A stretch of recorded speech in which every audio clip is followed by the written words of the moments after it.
नमो तस्स भगवतो अर्हतो सम्मा संबुद्धस्स. नमो तस्स भगवतो अर्हतो सम्मा संबुद्धस्स.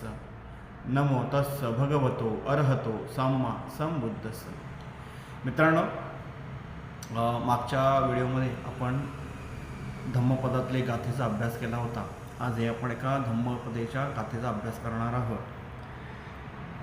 आजच्या धावपळीच्या जीवनात ताणतणावामध्ये आणि अशांतीचे मुख्य कारण म्हणजे आपले असंयमित मन आहे.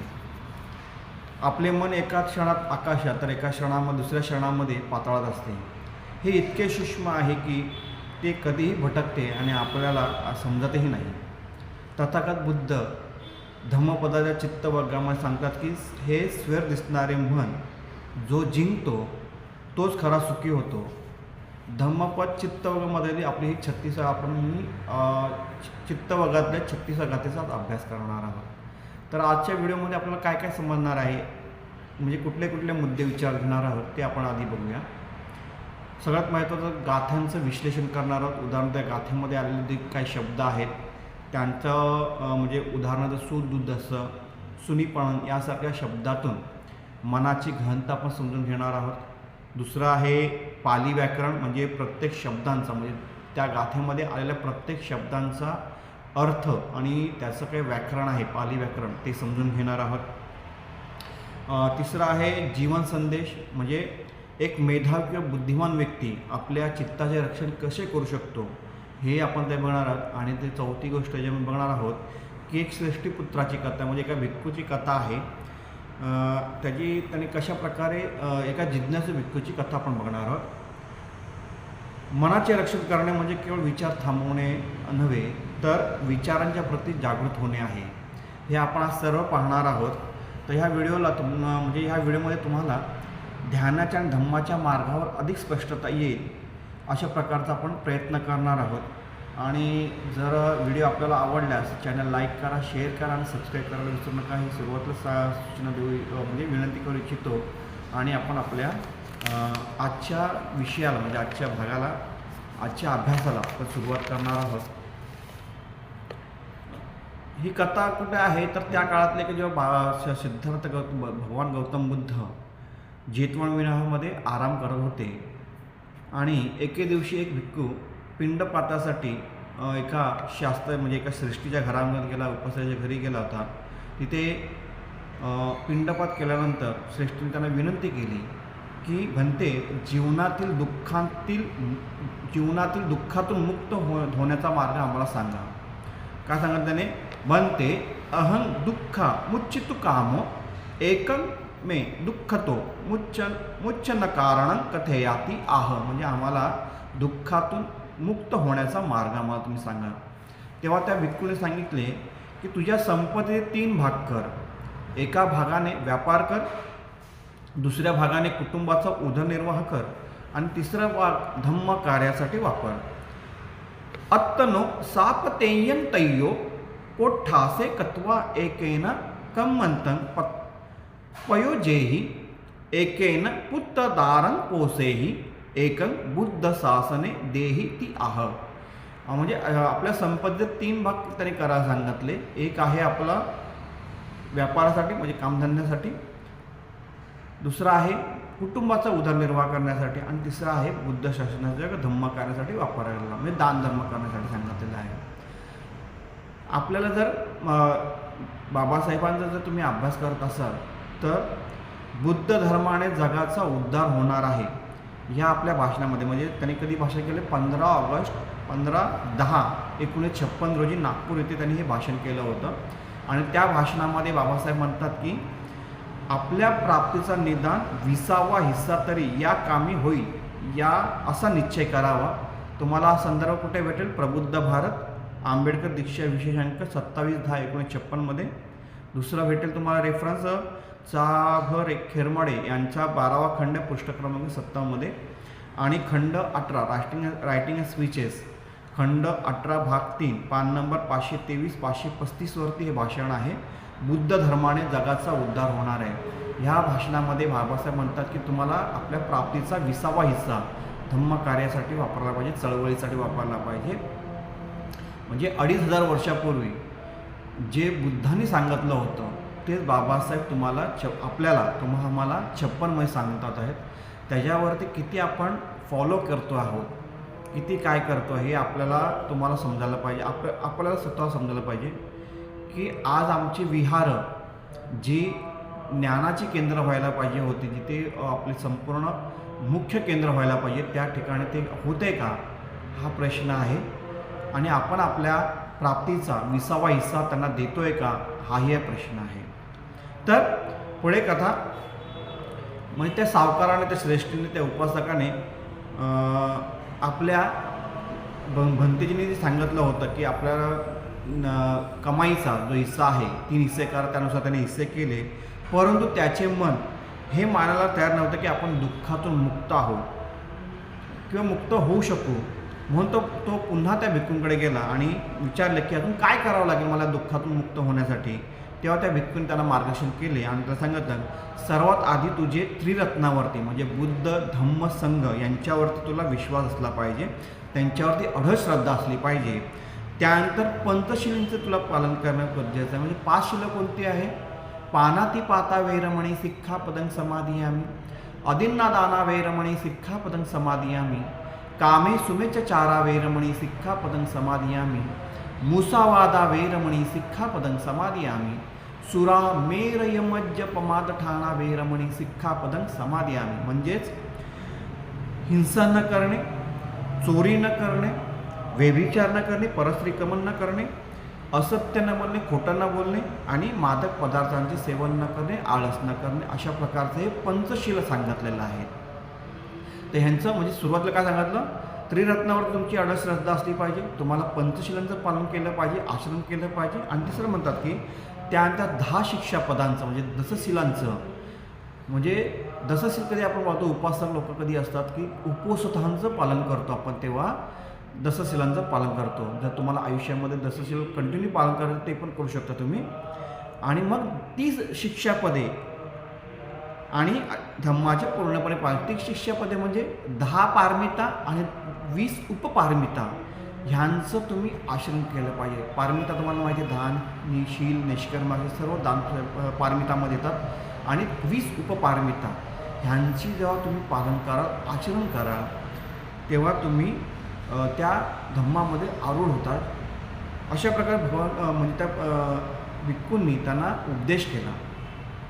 त्या श्रेष्ठी पुत्राला ते सर्व आवडलं आणि तो भिक्खू झाला.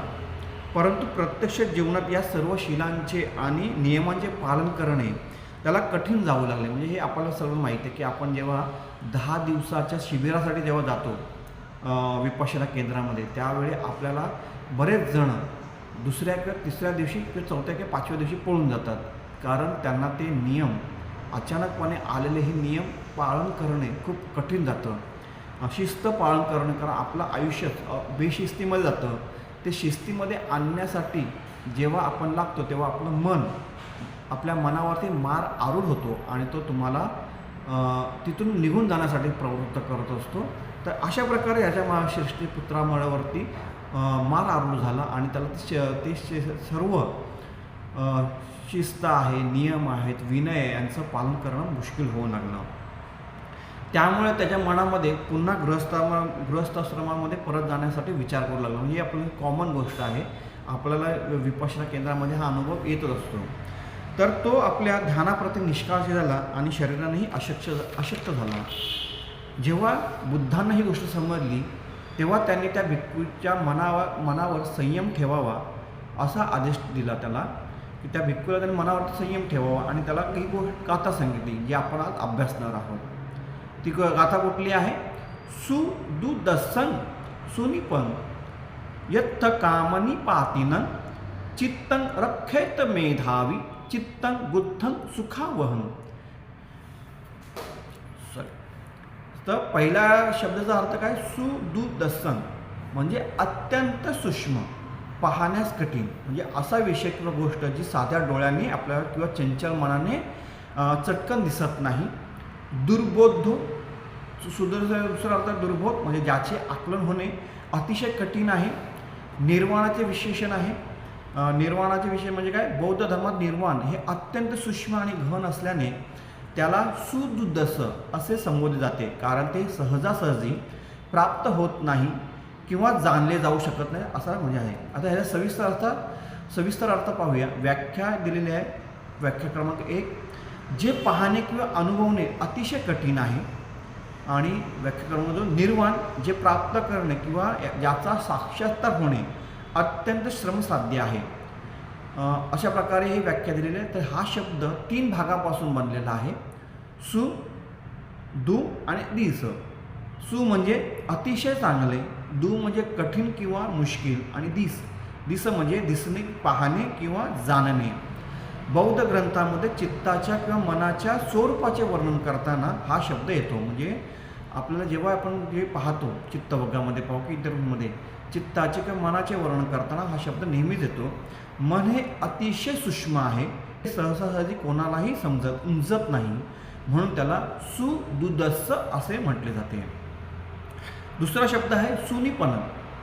सुनिपण, पणमध्ये अंग हा प्रत्यय लागलेला आहे, म्हणजे द्वितीय विभक्ती आहे, कर्मातली आहे, हे आपल्याला समजतं. पण आता ते पुल्लिंग आहे, अकारांत आहे, नपुंसक स्त्रीलिंगी, ते आपण पाहूया.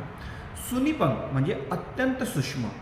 जसं सुदुद्दस अर्थ तर तसाच ह्याचा पण अर्थ थोडा म्हणतो, जे डोळ्यांना दिसत नाही किंवा जे अतिशय बारीक, इतके बारीक आहे की ते समजण्यासाठी तीव्र बुद्धीची गरज लागते. अतिशय चपळ किंवा निसरडे, जे सहजपणे पकडत येत नाही.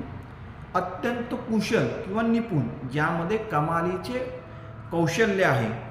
आता ह्याचा सविस्तर अर्थ बघूया. PE किंवा DPD नुसार बघूया आपण.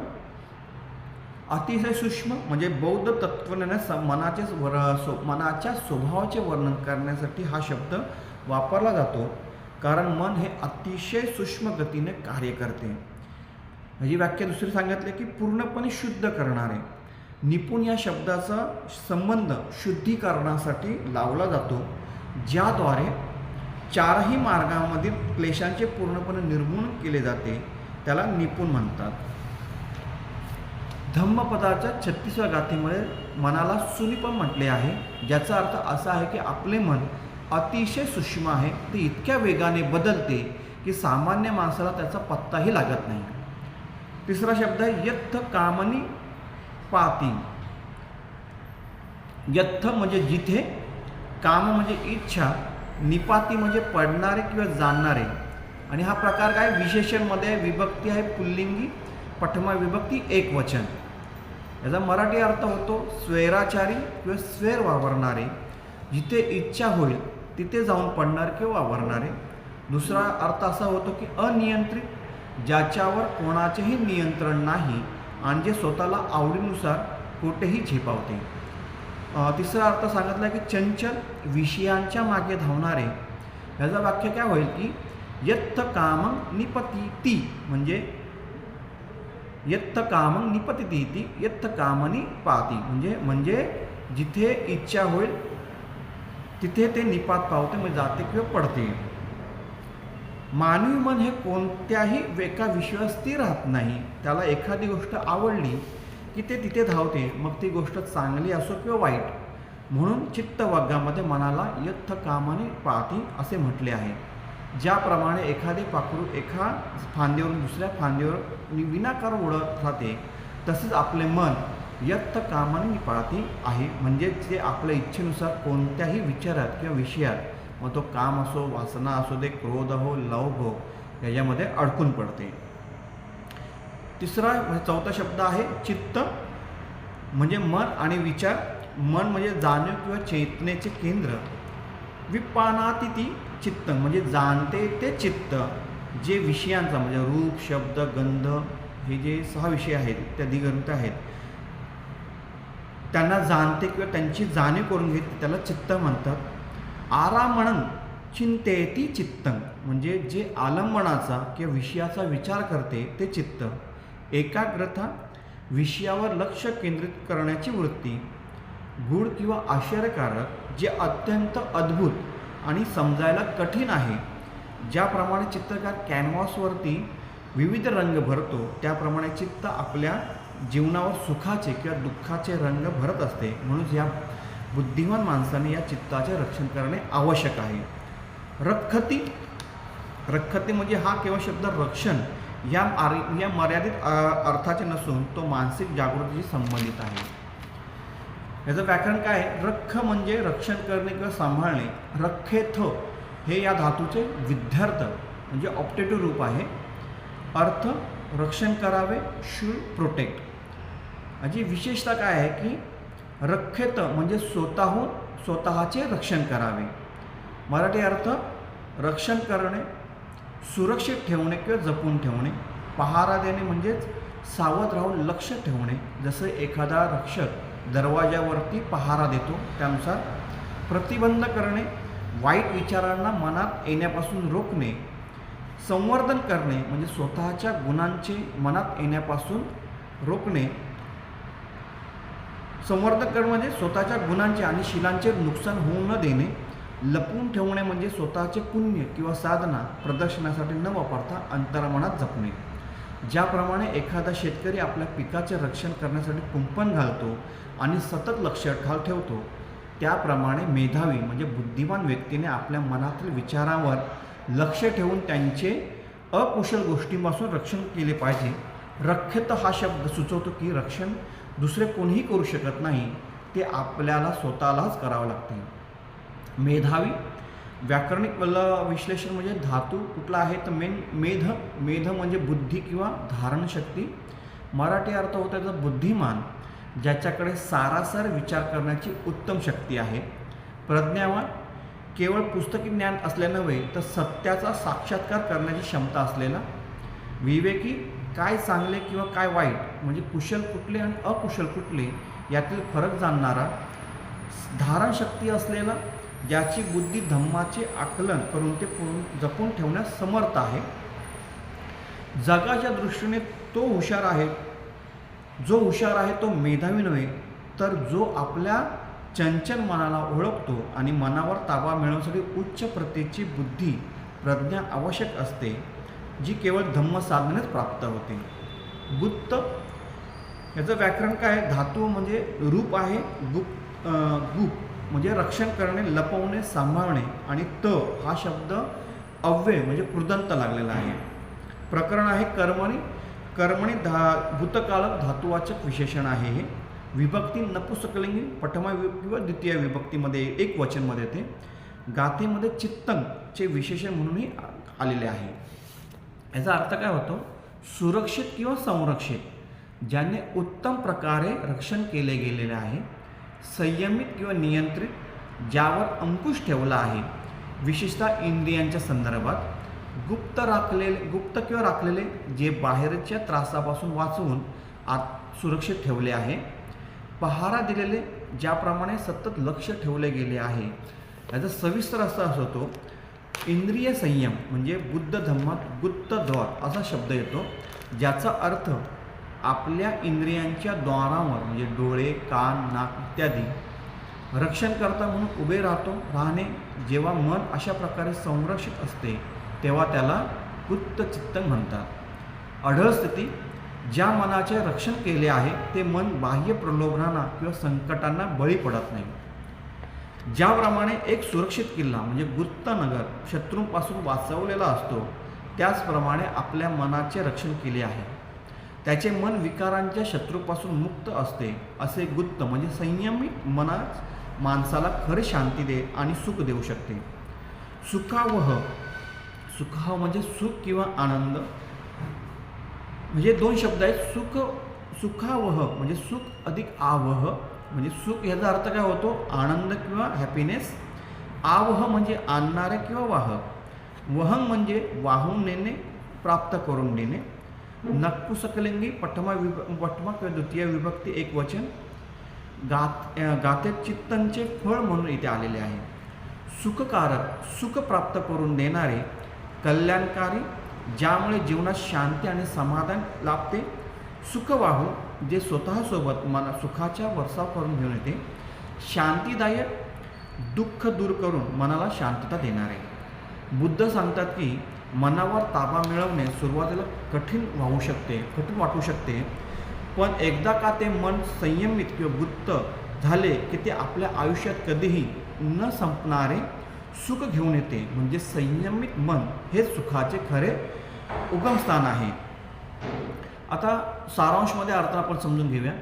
सुदूषण म्हणजे ओळखायला कठीण, सुनिप म्हणजे अत्यंत सूक्ष्म, यत्थ काम निपातन म्हणजे स्वेर करणारे, स्वेर संचार करणारे, चित्तंग म्हणजे रखेत, मेधावी म्हणजे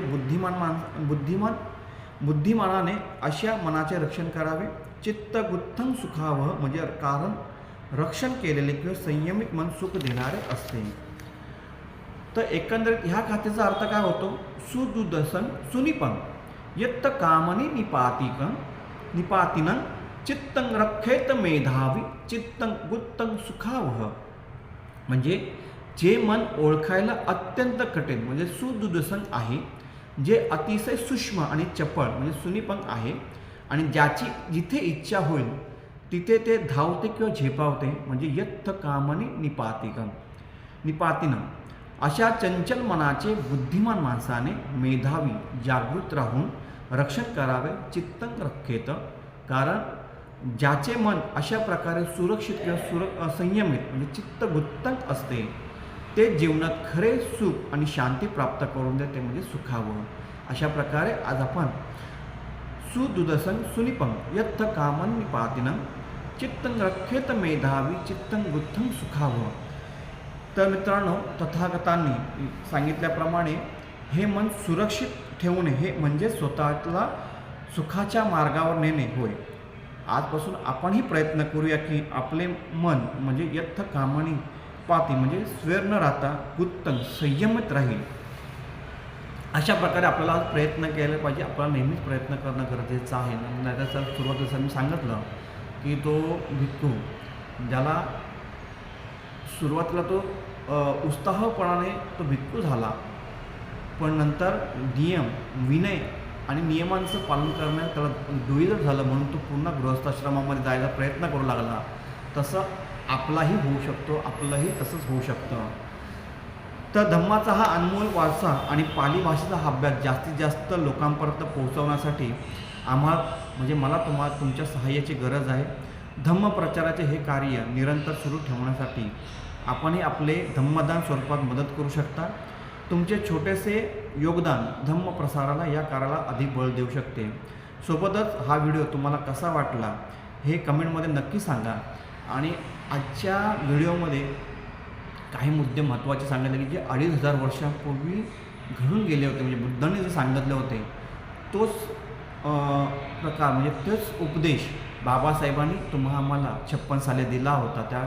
त्यानुसार आपल्याला आम्हाला मार्गस्थ व्हायचं म्हणजे आपल्या कमाईचा 3 हिस्से सांगितले आहेत. पहिलं तर उदरनिर्वाहासाठी म्हणजे कामधंद्यासाठी, व्यापारासाठी. दुसरं आहे आपल्या मुलांच्या आईवडिलांच्या बायकोचं आणि मुलांच्या पालनपोषणासाठी वापरायचं आहे. आणि तिसरा हिस्सा हा धम्म कार्यासाठी वापरावा अशा प्रकारचा उपदेश बुद्धांनी केला होता. तसाच उपदेश बाबासाहेबांनी सांगितलं की आपला कमाईचा 20वा हिस्सा हा दान स्वरूपामध्ये चळवळीसाठी द्यावा, धम्म कार्यासाठी राखून ठेवावा. आणि हाच उद्देशानुसार आपलं मन पंचशिलांमध्ये, दशशिलांमध्ये आणि 30 उपशिलांमध्ये म्हणजे जे शिला आहेत म्हणजे 10 पारमिता आहेत, 20 उपपारमिता आहेत, यांच्या पूर्णत्वासाठी आचरणासाठी आपलं मन संयमित करणं गरजेचं आहे. नाही तर आपलं मन हे यत्त कामनी पात म्हणजे स्वेर करणारं असतं. त्याला गुत्त म्हणजे संरक्षित करणं हे तुमच्या म्हणजे मेधावीच्या हातामध्ये असतं. तर अशा प्रकारे आपण सर्वच बुद्धांच्या मार्गावरती, बाबासाहेबांनी दिलेल्या मार्गावरती हळूहळू का होईना मेधावी होऊया आणि आपलं हे असंयमित मन संयमित करण्यासाठी शिकूया. आणि एवढंच आजच्या ह्या अभ्यासामध्ये म्हणजे आजच्या ह्या भागामध्ये सांगू इच्छितो. आपल्या सर्वांच्या प्रती मंगलमैत्री व्यक्त करून पुन्हा एकदा आपल्याला विनंती करतो की या धम्म कार्यासाठी आपण आपल्या इच्छेनुसार, स्वइच्छेनुसार आपल्याला जेवढं धम्मदान देता येईल तेवढं धम्मदान द्यावं. जेणेकरून माझा हा उपक्रम जो आपला उपक्रम सुरू आहे की प्रत्येक घरामध्ये पाली विषय आणि त्याचं मराठी ट्रान्सलेशन म्हणजे प्रत्येक शब्दाचं मराठी ट्रान्सलेशन घराघरामध्ये पोचलं पाहिजे, हा आपण संकल्प हाती घेतला आहे. तो संकल्प पूर्ण करण्यासाठी आपण सर्वांनी मला सहकार्य करावं. व्हिडिओ जास्तीत जास्त लाईक करा, शेअर करा जास्तीत जास्त शेअर करा आणि जास्तीत जास्त सबस्क्राईब करण्याचा प्रयत्न करा आणि बेल आयकॉन दाबायला विसरू नका, कारण जेव्हा केव्हा माझा व्हिडिओ येईल तेव्हा आपल्याला नोटिफिकेशन मिळेल. आपल्या सर्वांच्या प्रती पुन्हा एकदा मंगलमैत्री व्यक्त करतो आणि इथेच थांबतो. नवोधाय.